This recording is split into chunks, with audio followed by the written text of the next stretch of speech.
I could have used that blanket when I was lighting that Christmas tree. Both of us were freezing, the Secretary. Thank you, Secretary Holland. This is Secretary Newland. Thank you, thank you, thank you. You know, it's the honor of my life to be a partner of the tribes throughout my presidency. I'm going to cherish this moment. You know, I was raised by a guy politically when I got here as a 29-year-old kid as a senator.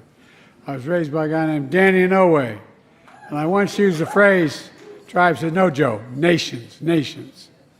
I want to thank Secretary Holland for the introduction and for your historic leadership of the Department of Interior. And this has been historic.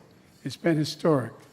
I've worked with a lot of cabinet secretaries. I've appointed a bunch over my 59, 500-year career. But I tell you what, I've never met with a cabinet secretary more devoted to their obligation to the job she's taken on. I really mean it. And thanks to all the tribal leaders who traveled across the country representing your tribal nations. Folks, I came to office and I relaunched the White House Tribal Nations Summit to bring us all together again. Talk about the needs of your communities, to set goals, to listen. Because I recognize that respect is the core of nation-to-nation relationships. We have a lot to be proud of, I think. We've gotten a lot done.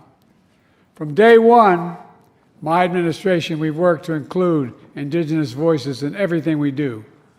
Not only the first Native American cabinet secretary in history, but more than 80 Native Americans now serve in senior roles across my administration.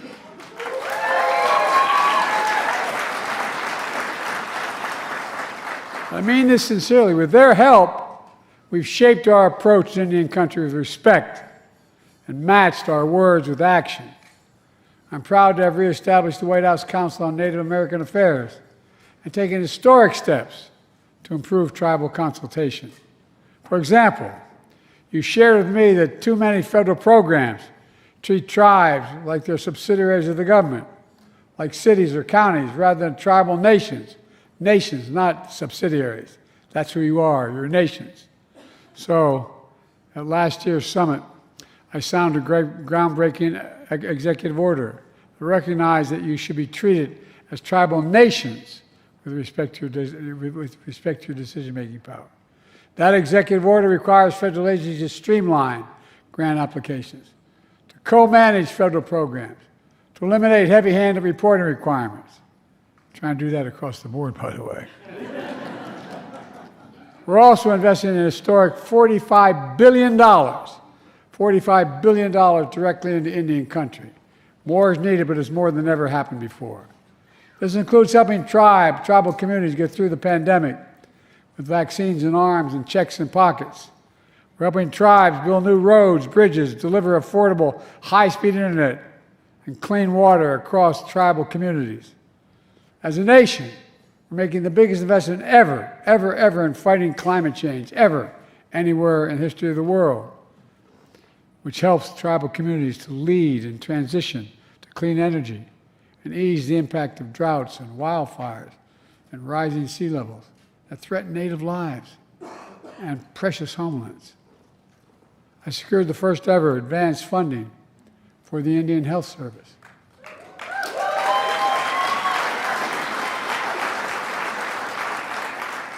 Where I come from, we call that a big deal. Indian Health Service, so tribal hospitals can plan ahead, order supplies, hire doctors, knowing the money will be there, not having to wonder. All told, in 4 years, we've created 200,000 jobs for Native Americans. A record low unemployment for Native communities. There's been an historic $8 billion increase in federal contracts awarded to Native businesses. And I'm proud, that's important, I think.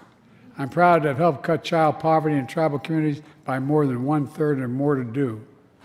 But folks,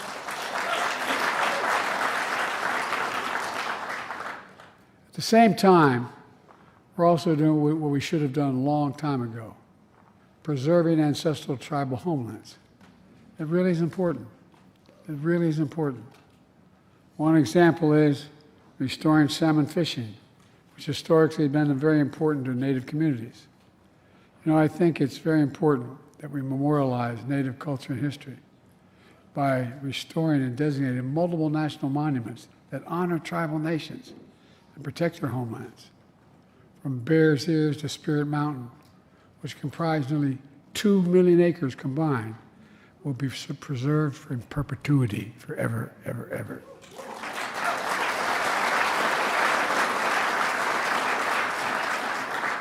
I remember a young woman came up to me, a young girl comes to me and said, I bent down, she said, "Can I talk to you?" I said, "Sure." She said, "Can you take care of Bears Ears?" I said, "I beg your pardon?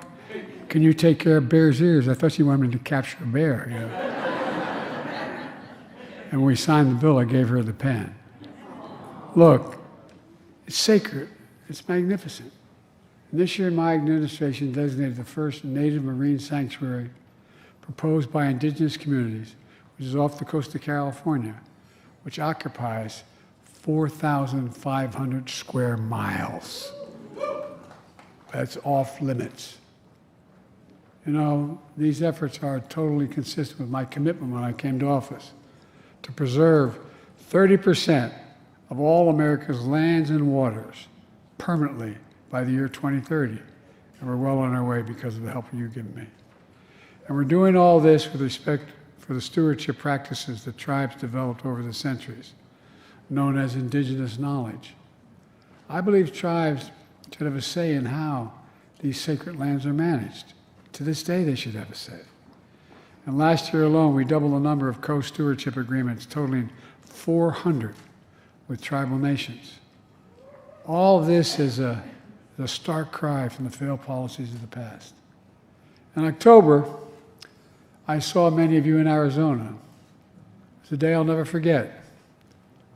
On behalf of the American people, I felt it was really important for a President of the United States to stand up and right a wrong that had been ignored for a long time, and apologize for the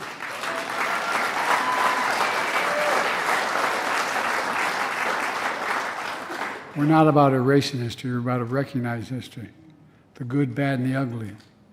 I apologize for the Federal Indian Boarding School era, a dark chapter that spanned 150 years from 1960, in which entire generations of Native children were literally stolen from their families and tribes and sent away to boarding school.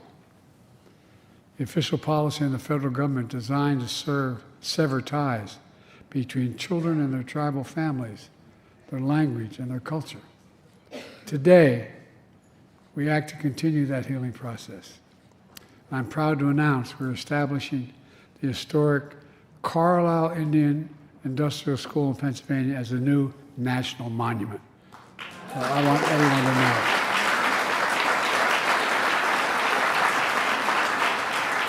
I don't want people forgetting 10, 20, 30, 50 years from now, pretend it didn't happen.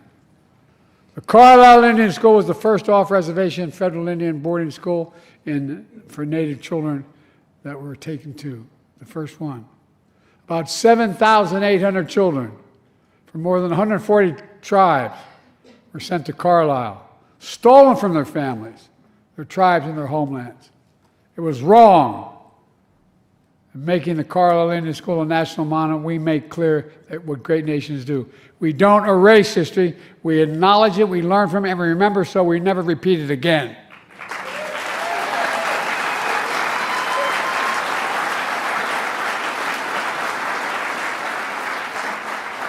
We remember so we can heal. That's the purpose of memory.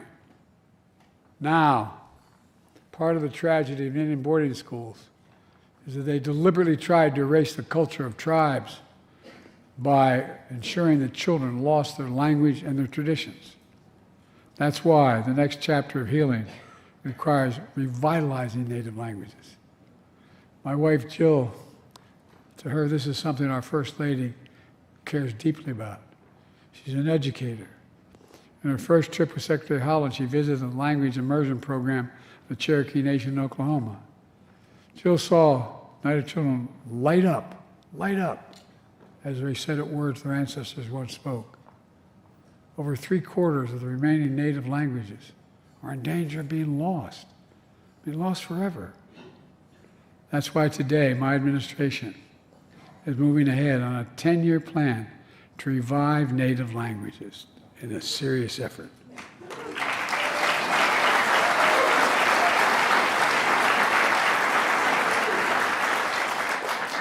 It's a vision that works with tribes and support teachers, schools, communities, organizations in order to save native language from disappearing. This matters.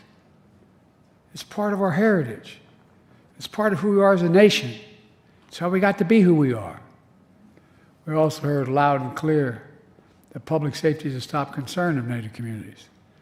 That's why, when I was a vice president, when we reauthorized the Violence Against Women Act, which is my daughter says I wrote with my own paw. I wrote it 30 years ago, one of the proudest things I ever did. We also reaffirmed tribal sovereignty and expanded tribal jurisdiction to cover cases where outside predators harm members of Indian nations in Indian country and decided there.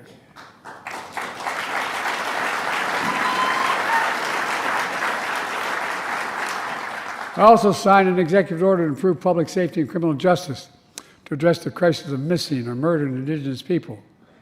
These efforts, and all of our efforts, are a matter of restoring dignity that was taken away from tribal nations. Dignity.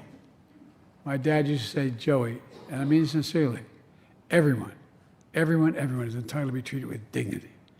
A word most often used in my family by my dad. Dignity. That's the foundation of our nation-to-nation partnership. Let me close with this. This is my final White House Tribal Nation Summit as your president.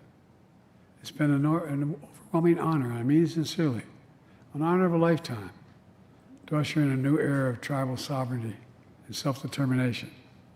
A new era grounded in dignity and respect that I've seen and experienced in many ways. In October, I had the honor to bestow one of our nation's highest medals, the National Medal of Humanities, on Joy Harjo, the first Native American to serve this nation as Poet Laureate. She once wrote, and I quote, "You are a story fed by generations. You carry songs of grief, triumph, and loss. Feel their power as they ascend with you, as you walk, run swiftly, even fly into infinite possibilities." End of quote. To all the tribal nations, I say thank you, and I mean it sincerely. Thank you for your partnership. Thank you for your trust in me. But most of all, thank you for your friendship. And always believing, as I do, that the possibilities of our nation are limitless. I was once asked, when I spent more time with Xi Jinping of China than any other world leader has, over 108 hours alone with him. I was on the Tibetan Plateau with him in China. And I looked at me and said, "Can you define America for me?" And this is on the record. I said, "Yes, one word." He looked at me through a translator. I said, "Possibilities." In America, we believe anything is possible if we do it together. And that's what we've done. Damn it, we're going to continue doing it. Thank you.